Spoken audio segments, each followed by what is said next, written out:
Hello YouTube, Jared here again with my Kharadron Army in a Month challenge. I am back at it again with another update on how things are going. I wanted to highlight one of the things I found in the Hachette magazine. This was issue 56 here.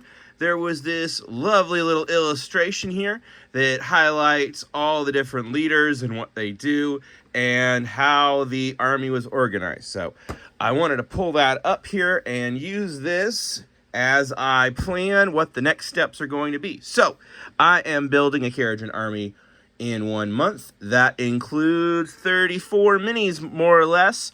And I say more or less because by a miniature, I mean either one single solitary soldier like this, or I also have a medium and a small boat, and that includes an entire crew. So this counts as one, and this counts as one. And so the goal is to get all 34 built, and I have officially built everything, primed, and I've officially primed everything.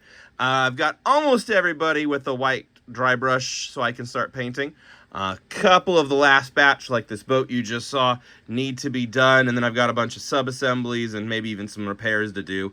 There's always something that pops off your mini, or falls off, or needs repaired. So this one you can see, one of the little missiles here needs to be redone, but that'll take a few seconds. But there's always a few things you got to find, and I find that dry brushing in white not only does it make it easier to spot the details, but it also helps you find whatever was loose and wherever the glue failed. So those last little steps are being completed. So I am now just about done with that, and it is time to start painting. Tomorrow, I'm recording this the night of the 14th. I find that the only time my house is quiet is in the late evening, so most of these videos are being recorded well into the night. But I'm calling it the night of the 14th. Meaning tomorrow night I want to record a video because it will be the official halfway point of getting this army done. So build's done, prime's done, dry brush is just about done, and then after that is paint everything and then base everything. And so more or less I'm getting close on it, but that gives me roughly 15 days to paint 34 miniatures, and a couple of these little guys need to go fast because it's going to take at least a couple of days to paint both of the boats. And then, like I said from the beginning, the challenge is not line them up and batch paint the whole line. I want to paint them at least a couple at a time, but if not one at a time for the heroes, and then maybe, you know, in the sets of 2 or sets of 3. I find it's really helpful when painting to paint 2 miniatures at a time, because then you can rotate the paint back and forth, and then while one of them is drying, you're painting the other guy instead of sitting and having dead time and just sitting and waiting. Because if I paint only 1 miniature, I'm impatient, and then I wind up smudging the paint job. So having 2 or 3 at a time is okay, but I'm trying not to do massive batch painting. So that's currently my goal. So I have decided on my paint scheme, and I want to walk through my thought process in how I go about discovering a paint scheme. So I try to be a little more organized because I decided to start recording this for YouTube and for posterity, and to remind myself how I do these. Sometimes my paint schemes tend to be very scattershot, and it always changes over the first couple miniatures. But I did make these little handy guides for myself to figure out what all of my speed paints look like. And so this Hoplite Gold corresponds to Hoplite right here. This is going to be this one right here. And so looking over all the golds, looking over the bronze, I knew I wanted a metallic, I wanted a bronze, and then I wanted a gold, one of these golds. And then in the top paints, these here are, this one I believe is Retributor Armor, and then the other 2, this is going to be the silver that Games Workshop makes. And then this is actually, I happen to still have, where to go, Gunmetal by the Army Painter, which is a very flat metal. I don't know how it shows up on the camera here, but you can see it's a lot flatter than their speed paints. It tends to be very, very just straight metallic. So I'm out of Lead Belcher, and I'm going to get it in the magazine in 2 months. And so I'm waiting on the Lead Belcher, but I wasn't really planning on using Lead Belcher for this project. I've used Lead Belcher on so many projects, but it's a good paint, and that's why I ran out. But for this one, I wanted to use these speed paints because I like them. They tend to pop the details. And then a little Reichland flesh shade on the gold will pop that out. A little bit of Nuln Oil on these will pop them right back out as well. So they tend to be really easy to get them to look really good without having to do a lot of details or multiple coats. Especially if you put them over a black with a white dry brush, it's a one-coat solution. And for doing lots and lots of metallics on an army like this, these are the best paints. When I found Army Painter speed paints, I got rid of 5 or 6 other golds, especially some Vallejo stuff that I had. I just do not like Vallejo metallics. They're not good at all. It takes 3 or 4 coats to get anything, but nothing compares that I've ever found to the speed paints. And then I do like the Citadel paints. I'm a big fan of the pots. I'm probably one of the few people who really likes the pots, but the speed paints are even better. So I'll use these occasionally for things, but in terms of painting armor, being able to pop the details, like you can see right here, like you can see all the little details really well, and don't even have to hit it with Nuln Oil. Like look at the finish on it. That looks perfect, and that's in 10 seconds. So I'm a huge fan of these. So looking at these sprues, I decided that the colors I was going to use are these 3 right here. This is the combination. I try to do a different combination for every army, and then write it down so that every army has a slightly different set of metallics. And so I keep dropping them. I use the gold. The gold armor is the one I use for my Stormcast. The glittery one is the one I use for my Chaos Space Marines. Aztec, I believed I used for some of my Skaven, but I rotate it for every army. And so Hoplite's what I'm going to be using for this one. And then I like the Broadsword Silver. This one is the one in the middle, kind of their medium metal. It's lighter than the silver, but it's not as heavy as the Enchanted Steel. And then I like the Talos Bronze. I think it's got a really pleasant color. That's this one right here. So this one is very much an acquired taste. Amazing when you need it, but I'm not a big fan of it. But this one, I really like this Talos Bronze. So this is going to be my bronze color, my gold color, my silver. And then I've decided for the lower ranking soldiers, they're going to mostly be bronze and silver. And then for the guys who have charge, either the champion or the chemist, the navigator, some of these other more important characters, they'll get Hoplite Gold. And then for the Admiral alone, he's going to get Retributor Armor. He'll get a little bit shinier. And then I'll save it. I'll put the gold on the ship. I'll put the gold on my ship. But if I ever get the bigger ship, it will also be a flagship, so it will get Retributor Gold on it. So Retributor Gold, Retributor Armor. Note to my future self is the color of the Admiralty. So this is the color that goes on the flagship, which I don't have and don't have immediate plans to buy. But if I do buy it someday, it's going to go on my Chief Admiral. He's going to have slightly brighter, more vibrant gold than everybody else. Everybody else is going to have Hoplite Gold. He gets Retributor Armor. And then everybody else gets some combination of bronze and silver. So those are my metallics. I always paint metallics first because it's easier to paint over the mistakes of metallics than vice versa. I find metallic paints, these, as much as I love them, they run really well, but then they're harder to do detail. So it's easier to paint them and then come back after that's fully dry and do the other colors than to go the other way. They're also slightly opaque because they're speed paint. And so if you make a mistake and get some red on your mini and then try to go back over with like the silver, it's slightly opaque, so it's gonna change the color a little bit. So I always start with metallics, wait for it to fully dry, force myself to stop, and then I go back in with my other colors. So that's the base of the color scheme. Now let's layer it up. So the next colors I'm gonna be playing with, all of the boots, I want their boots a different color. So Rattling Grime is going to be my boot color. I've recently gotten this one, and I really like Rattling Grime. I got this earlier this year for my Skaven army, and you got to have Rattling Grime, and I just really, really like it. It's an even better version, I think, of Grim Black, which is also by Army Painter. I do like Grim Black. It's a lot of fun for more of a true black. Rattling Grime has a little bit more of a brownish hint in it. It has that. It just looks like boots to me. Like this is I'm wearing a black cloak. This is I have black boots, and so Rattling Grime is going to be my boot color, and then I love snakeskin leather. I'm on to my second bottle of this stuff. This stuff is leather. It is leather in a bottle. It looks amazing. And again, this is one coat. This is one coat. This is one coat. This is one coat. This is one coat. This might be a 2-coat because it's not a speed paint. But these two, These two go on so nicely. Games Workshop knew what they were doing when they made their contrast paints. These two, so this is going to be boots. This is going to be gloves, belts, pouches, anything leathery is going to have these on there. So these will be the colors for that. These are the next two paints to go on. They'll be on just about everybody. So now from there, we come to the fun part. And I mentioned that I was trying to decide what's going to be kind of the pop of color. What can I do to make the army my own? And originally I was thinking, you know, let's do everything in burgundy. And I am going to use the burgundy color. This is going to be the color of spear shafts. It's going to be the color of the sky pike handles. I'm going to use it for a few things, but I'm not going to use it a lot. I'm going to use it very sparingly. It'll show up on the boat on a couple of the details.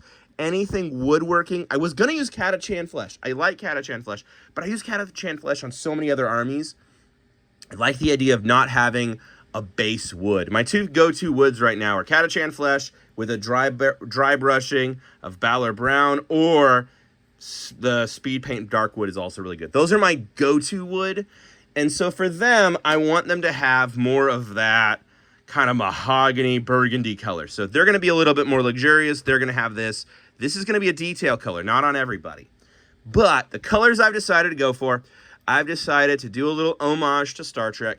Now, I'm not a big Trekkie. I've seen all of the original series and most of Next Generation. But Star Trek, it was very popular. My dad loved it. So I've always liked Star Trek. I've always had a soft spot for Star Trek, especially the original series. If you know Star Trek, you know the three shirt colors are your deep yellow, your blue for the science guys, and then the infamous red shirts. And so the goal is the Admiralty and the Code Right. These guys get gold. And this is where I was saying this magazine insert was super useful. These guys get gold. Guys who work on the ship, if they are ship specific, that's our science team. That's going to be blue guys. So the engine masters, the navigators, these are my blue guys. These guys are going to be wearing these are going to be the boys in blue. And so the engine masters, the navigators, the guys who are flying with the repair tools, those guys will be absolutely all in the blue. And then that'll make it easier to tell them apart. And so anybody the engine riggers. The engine riggers are going to be in blue. The engine masters are in blue. The navigators are blue. But everybody else is in red. Oh, Aether chemists. Those are in blue as well. I almost forgot them. So that's kind of the experimental weapons teams. And so I may even put the heavy weapon guys in the blue color as well, too. Because they're wielding something a little bit different. But I haven't decided on them. They're like the last one to decide. But for the grunts, your regular just guys, your expendable crewmen, you got to have some red shirts. Every good crew needs some red shirts. So Arcanaut Company, those are my red shirts. Arcanaut Company's in red shirts. The Grunstock, the heavy gun guys, I want to put them in blue. But I think they're going to be red shirts as well. So, yeah, the gunner team is red shirts. I'm going to call it now. Gun guys, red shirts. The Arcanaut Company, red shirts. And then the other one in red shirts is going to be the Sky Pikes, because they're in melee. They're going to charge. They're going to jump off the ship and go try to mine stuff. They're in red. Anybody who's on the most likely to get sacrificed is got to be a red shirt. So anybody who's going to be dying in melee or melee, or however you want to pronounce it, needs to be a red shirt. So those will be the red shirts. And so we'll have the gold leaders, the blue for the science team, and then everybody who's expendable is going to be in red. So little bit of a Star Trek kind of homage underneath all of the metal. But I thought that'd be kind of fun. The other thing I was thinking about a lot as I was looking at how do I want to paint their ships, I've seen a lot of paint jobs, and they're all beautiful, but a lot of people put a lot of color on the ships. They paint them blue or gold or yellow or red, and it just, I'm not a fan. I think I want to do mine in a lot more of a sleek color. And so I'm going to do mine either predominantly in the metallics and then just do a little bit of color on a few details, and, you know, the glowy bits will be glowing, of course. But I don't want to do half of the engine's red and the other half silver or whatever. I want to do mostly silvers and have that more starship feel. So I think I've decided that's what I want mine to really look like, is let the metallic really be metallic. And it's going to be some big panels of metallic, but I'd rather big panels of metallic than big panels of blue or red or gold or whatever. So that's the goal for the ships. The ships will be mostly metallics, and then pop out a few details and really keep it in the metallics, and then have a few colors and a few glowy bits just to help it kind of fit in with the rest of the army and not stand out too much. So that's the main base then. And then layering that up, I'm going to be using a white paint. And for bigger white paints, I always use Pro Acryl's Bold Titanium White. It is objectively the best white. Or if I need to do just a tiny drop of white and I don't want to have to shake this bottle and pour out an entire blob, because my goodness, trying to get a single drop of paint out of this thing is a pain in the neck, I'll hold my nose and use a little bit of White Scar. So White Scar I find is really good if you need the tiniest drop of white, like to do an eyeball or something. But yeah, White Scar is very much in my mind the detail white. And then Pro Acryl is, no, this is actually a white object. So that's how I'm playing it with the whites. And then for glows, if it's goggles or lights not on their actual head. So if they have like a glowing light on their helmet, we're going with Uriel Yellow. If it's their eyes, we're going to give them glowing Wild Rider red eyes. So here's my glow colors. And then for bigger glowing engines, it will be either Aethermatic Blue, which I love this color, or I have found Vallejo's blue-green, this 808 right here. Like I said, I'm not a big Vallejo. Actually, this is monocolor, isn't it? I think this is Vallejo who makes this one. Anyways, this paint right here, yeah, it is Vallejo. This Vallejo is actually really similar to Aethermatic. And so instead of using 4 coats of this and using up all of this, a little bit of this actually mirrors this, especially if you water it down a bit. And so if I have a bigger glowing engine, I can actually use this thing to get the same effect as this. And these two really play nice together. So that'll be anything that's glowing. And then I'm going to do it on all of the wires. So anything that's got piping is going to be in the glow colors. So that's the basis there. I'm going to be doing a little bit of Ballard Brown to highlight up just a few snake leather items to help them stand out. There's some rope hanging on a belt on a few guys, and so if you put leather on leather, it doesn't pop. And so Ballard Brown, after you let snake leather dry, can sometimes lighten it up so you have 2 different colored leathers. So that's the plan on this. This is just for occasional details. Put that over here in the details pile.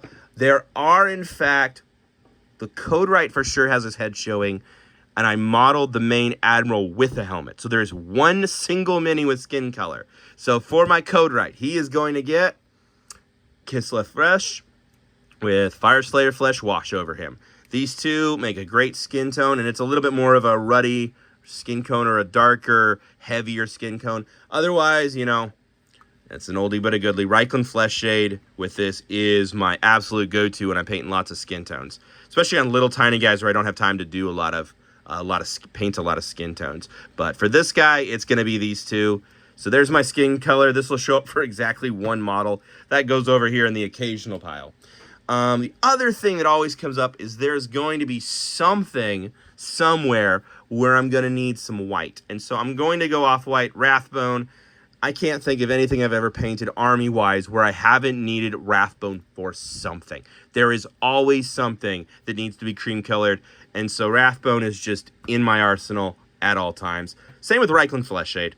Reikland Flesh Shade, you put it over gold, you put it over bronze, you put it over skin tone, and it just makes gold look better. So Reikland's Flesh Shade is on everything I paint, basically, as is our old friend Nuln Oil. Now, when I first started painting, everything was smothered in Nuln Oil. But I learned my lesson on that, because then everything looks dirty and grimy, and, that's how you paint Space Marines for the first couple months, right? But there's occasional times where you want Nuln Oil, and really where you want Nuln Oil is on weapons that are painted with the Broadsword Silver. So Broadsword Silver gets washed in Nuln Oil, Talus Bronze, Hoplite Gold gets washed in Reikland Flesh Shade, just to pop those details out. So those are ready to go. And otherwise, only other color, oh, I made a mistake here. I have Mephiston red sitting here. Actually, corn red is going to be the red I use, because that way they're all kind of the same vibrancy. They're all not particularly loud. It's not my bright blue, it's not my bright red, and it's not my bright yellow. And so these will be the main colors that I use for the 3 squads. I'm going to use Mephiston red for anything with a reddish kind of shininess or glow to it. Where this is really going to come up is when I was looking at the models closely, just about every single guy has somewhere on him this thing. He's got some kind of little pressure gauge. And so I'm going to do a drop of this and a drop of this in every single pressure gauge, so that when it's sitting on the table and you see the pressure gauge, it reads as a pressure gauge. And so they're pressurized and powered up. And so this will be in my glow colors. I got 3 glow colors here, 2 shades, gloves and boots. These are going to be just general purpose. This will come up occasionally. 1 model here. This will be used occasionally. This is going to be some colors. Main outfit colors, main metallic. So in my mind map or whatever, these are all of the paints that are getting used. Only other thing that's going to come up a little bit is some of the models. The warband has modeled bases, and so I got to do a little bit of gray. And so for the gray bases, Dawnstone and Basilicum Gray. This speed paint, one quick hit of this and it turns it into rock. Black spray paint or black primer, white dry brush, Basilicum Gray, and you have some beautiful looking rocks that look like rocks. So this is, again, just in that alternate color scheme side over there. But this is the lineup I have right now of what colors I'm using. I'm really happy about this lineup, and it's going to give everybody kind of a highlight. So the good news, the surprise here at the end of the video, and this is a little bit of a longer video for sure, I have actually got a couple of models painted already. So it's the night of the 14th, and I have 1, 2, 3, 4, 5, 6, 7 guys already done. So of the 34, 7 are now complete. These 3 have the sculpted bases, so they are actually 100% done. I don't have to do anything else to them. And then these 4 will need sculpted bases, but they are completely painted. So I was really happy. I got these 3 done last night, and these 3 done today while hanging out with my kiddos and watching some movies. So got to do some TV time, some cartoons with the kids. And while we watched our cartoons, I got a couple guys painted. And you can see exactly how they play out. So these guys are the experimental guys. They're the guardians of the Aether Chemists. So their squad is blue.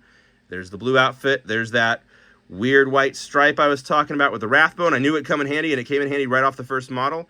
There's the gauge. There's the power cord. I'm really happy with these guys, and I love the face. One of the things I've learned painting miniatures is one of the things that will make your miniatures really more satisfying is if you can have tiny spots like eyeballs, like mustaches, where you have a very, very small detail that you paint and you're really happy with it. So like this gauge just pops out. So you have the bigger colors, but if you have just 1 or 2 little details that pop out and they're really clean and really crisp, the rest of it just looks so good. Now, I've already have 1 color here outside of my paint scheme. For this weird rock outcrop, I made it an amethyst, and I use this color right here, this Luxion purple. This is going to come in, this is going to be part of my Tyranids scheme when I paint Tyranids. I've never painted Tyranids, but preview for if I ever make a video about Tyranids, that's going to be these 2 paints right here.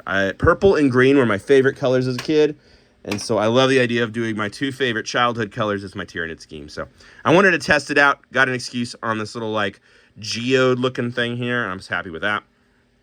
And then here he is with the little gun. There's the cable. Whoop, come back here. Here's his little cabling. Here's his little power pack that's glowing right there. And then he's got the blue on, and then he's got his little insignia. And there's the glowing eyes, and I love it. And then here's his last friend, the guy who's reloading with the big leather gloves and the blig. Look at those rattling grind boots. Just tell me that does not read as boots. I love how the boots look. I love how the gloves look. And you look at the mustache, you can just see his little face here. Perfect. Just eyeballs are glowing, mustaches is perfectly sculpted in bronze and ready for action. And then we've got now our our pike specialist, the heavy gunner here, and then my giant Anchorman. Yeah. And then, of course, here's the anti-monster using. This is our monster hunter right here. He's got the harpoon gun, which has bonus against monsters. I think it's +1 rend against monsters. So he's ready to take down a foe. And man, just look, that leather just picked up immediately. I didn't even have to dry brush that. It looks so good. But like I said, after painting for a couple years, I have my go-to paints, and so many of these paints are one coat and done. This is one coat. This is one coat. This is, of course, the second coat, but almost everything on here is one and done. I do need to do a little white before I do my glow colors, so those are two coats. And then for the metallics, I'm coming in with a wash, so that's 2 coats. But almost everything else is done in one coat. These guys are pretty fast to paint. I was able to get 4 guys in under 2 hours, so that was pretty exciting. So I think I actually have a chance of painting 30 something more minis, it feels like, in less than 15 days. So I need to average 2 a day, and preferably 3 or 4 a day, just so I have 2 or 3 days to paint this beast and its smaller friend. So we'll see how it goes. There's a chance I fail this, but I'm going to do my absolute best. You know, knock on desk here that I don't get sick, but I'm hopeful that I'll get this challenge done. I'm still on track. One of these days here in the next week or so, I need to make a video on how I'm going to base everything. So now that I've got some painted guys who are waiting anxiously on Gatorade caps, it's about time to build some cool bases. And I have some really fun ideas. I have some stuff I want to test out. So this video is already gone way longer than all my other videos, and it probably should have been 2 videos. But I'll go ahead and cut it here. And thanks for sticking with me. Bye.